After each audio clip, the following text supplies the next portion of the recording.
اماں بتاتی تھیں کہ ان کی دور پار کی ایک رشتہ دار خاتون کے بارے مشہور تھا کہ کسی کے گھر کوئی فوت ہو جاتا تو وہ گھر کے کونے میں خواتین کو لطیفے سنا رہی ہوتی تھیں. یعنی جب گھر والے میت کو رو رہے ہوتے انہیں اس وقت مزاح سوجھ رہا ہوتا تھا، لیکن جب کسی کے گھر میں شادی ہو رہی ہوتی تو اس خاتون کو زمانے بھر کے دکھ یاد آ جاتے. وہ سر پر پٹی باندھے خواتین کو اپنے دکھڑے سنا کر رو رہی ہوتی تھی. یعنی ایک طرف پورا گھرانہ خوش ہے، ڈھول بج رہا ہے، جھومر تالی ہو رہی ہے، لیکن ان کے آنسو نہیں رک رہے. اب خواتین کو سمجھ نہ آتی کہ وہ شادی والے گھر جھومر ڈالیں یا اس خاتون کے بہتے آنسو پونچھیں.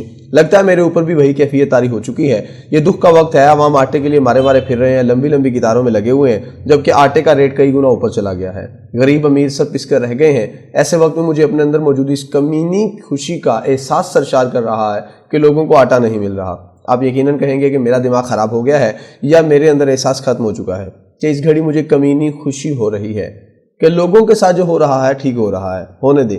کیا واقعی میرا دماغ خراب ہو گیا ہے یا میرے اندر احساس زیاں ختم ہو گیا ہے؟ سوچ آپ بھی ٹھیک رہے ہیں اور سوچ میں بھی ٹھیک رہا ہوں. مجھے بتائیں، جس ملک کے پاس 2 سال پہلے تک اپنے کھانے کے لیے کافی گندم موجود تھی تو عمران خان کی کابینہ نے فیصلہ کیا ہمارے پاس بہت گندم ہے، باہر بھیج دیتے ہیں. یوں چند لاکھ ٹن گندم باہر بھجوا دی گئی. باہر ہم سے گندم کس نے خریدنی ہوتی ہے؟ کیونکہ ہماری گندم کا معیار ان کی کوالٹی شرائط پر پورا نہیں اترتا، لہٰذا ہمارے پاس عالمی گاہک کم ہی آتے ہیں.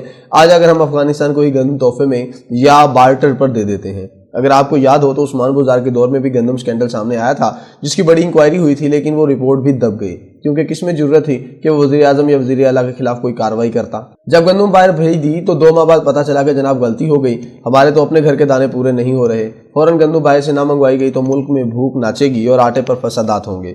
وہی عمران خان حکومت جس نے لاکھوں ٹن گندم باہر بھجوا دی تھی، اب اس نے فوراً روس سے 40 لاکھ ٹن گندم منگوانے کا فیصلہ کیا اور کروڑوں ڈالر قرض لے کر روس کو ادائیگی کی گئی. اس سال بھی روس سے 30 لاکھ ٹن گندم منگوانے کا فیصلہ شہباز شریف نے کیا، لیکن ابھی تک کی قلت دور نہیں ہوئی. یہ 2 سال میں تقریباً 70 لاکھ ٹن گندم ہم روس سے منگوا چکے ہیں اور ذہن میں رکھیں ہمارے پاس ڈالرز بھی نہیں. اور پچھلے سال ہم نے تقریباً 10 ارب ڈالرز کی گندم، چینی، کپاس اور دالیں قرض لے کر منگوائی ہیں.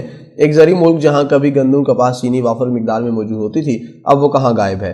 چینی کی سن لیں. 2019 میں چینی کے بارے میں وفاقی وزیر عبدالرزاق داؤد نے عمران خان کابینہ کو بتایا کہ ہمارے پاس 20 لاکھ ٹن وافر چینی پڑی ہے، باہر بھجوا دیں. اور تو اور اس مد میں 4 ارب روپے کی سبسڈی بھی عوام کی جیب سے دی گئی. جو ہی پتہ چلا کہ چینی باہر جا رہی ہے تو ساتھ ہی لوکل مارکیٹ میں چینی کی قلت پیدا ہو گئی اور اس کی قیمت 52 روپے فی کلو سے 120 روپے تک پہنچ گئی. یہی مقصد تھا شوگر مالکان کا.